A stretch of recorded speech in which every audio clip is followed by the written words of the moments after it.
Le MRAC vous propose 4 expositions bien distinctes. Tout d'abord, la vie aquatique, une exposition collective qui regroupe 17 artistes d'horizons aussi divers que le Maroc, le Japon, l'Allemagne, l'Angleterre ou la France. Un nouvel accrochage des collections intitulé La Pergola, qui présente à la fois la collection historique du MRAC, le nouveau dépôt du Fonds national d'art contemporain et les acquisitions 2016. Et enfin, 2 expositions personnelles. La première grande exposition en France de l'artiste anglaise Lucy Skerr, nominée au Turner Prize en 2009, et un nouvel espace dédié à la jeune création, la Palmeraie, qui présente pour sa première occurrence le jeune artiste colombien Daniel Otero Torres.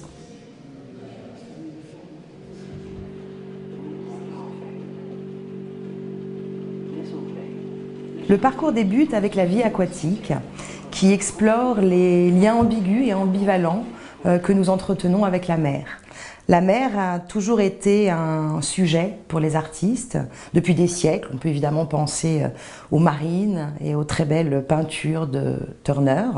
Et si la mer continue de fasciner les artistes contemporains, c'est sans doute parce qu'elle est la métaphore d'enjeux très actuels, les dérives du capitalisme, les enjeux écologiques, les conflits guerriers dans lesquels la mer entretient un rapport très particulier.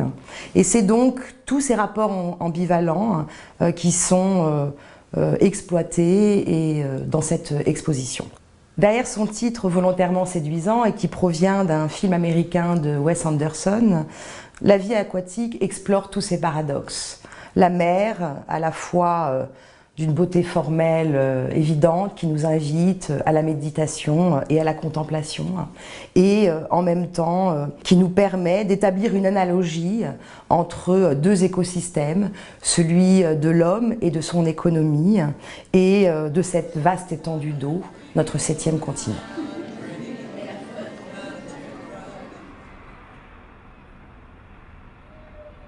Le nouvel accrochage des collections, dont le titre s'inspire d'une œuvre de Pierre Le Guillon qui a été acquise par le musée en 2016, finalement prend comme point de départ la collection historique et le rapport très particulier qu'elle entretient avec la peinture. La pergola de Pierre Le Guillon, nous la découvrons dès l'entrée et dès l'escalier du musée. Elle nous accompagne jusqu'à l'entrée de l'exposition et c'est un assemblage de tissus imprimés, collectés par l'artiste, dont certains proviennent, je dirais, de magasins de la consommation courante et dont d'autres sont des tissus extrêmement rares. Et pour Pierre Le Guillon, l'enjeu de cette pièce, c'est ce rapport de migration des formes, ces tissus rappelant des œuvres célèbres, des avant-gardes et des œuvres abstraites. Et donc, cette idée même de la migration des formes, de comment la peinture, ses enjeux sont réinvestis par les artistes, vont nous accompagner tout au long de l'exposition. Le choix qui a été fait des œuvres qui sont installées a été celui d'un rapport fécond que les artistes entretiennent avec la peinture, avec la question de la composition, du geste, et finalement de quelle manière il est possible pour un artiste de parler peinture, quand bien même son médium de prédilection peut être de la vidéo, de la photographie ou de l'installation.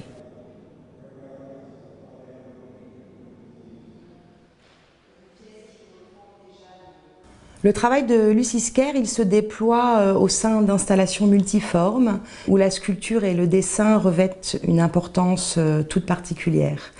Lucy Skerr, c'est une artiste qui développe un rapport très particulier à l'histoire de l'art et notamment plus particulièrement à la Renaissance et au Moyen-Âge.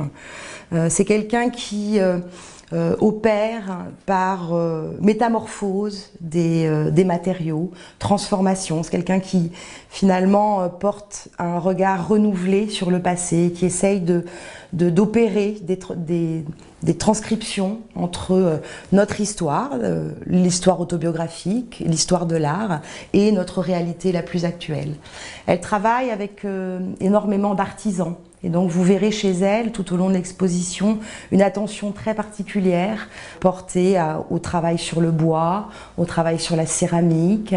Il y a aussi tout un travail fait à partir de la moquette. Et donc à travers ce travail très précieux, je dirais sensuel, aux matériaux.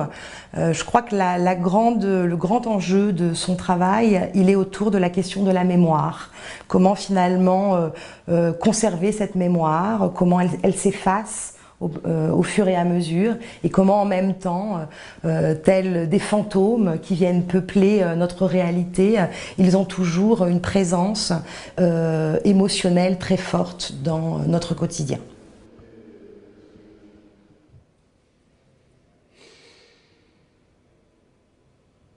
Nous finissons ce parcours avec l'exposition Déplacement de Daniel Otero Torres.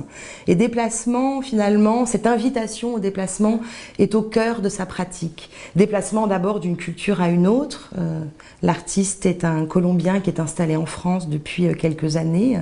Déplacement aussi d'un médium à un autre. Chez Daniel Otero Torres, très souvent, le dessin devient sculpture. Et déplacement parce que le voyage est au centre de ses préoccupations et déclenche le processus de l'œuvre par des rencontres, également par un travail photographique qui donnera lieu par la suite à les sculptures et les dessins.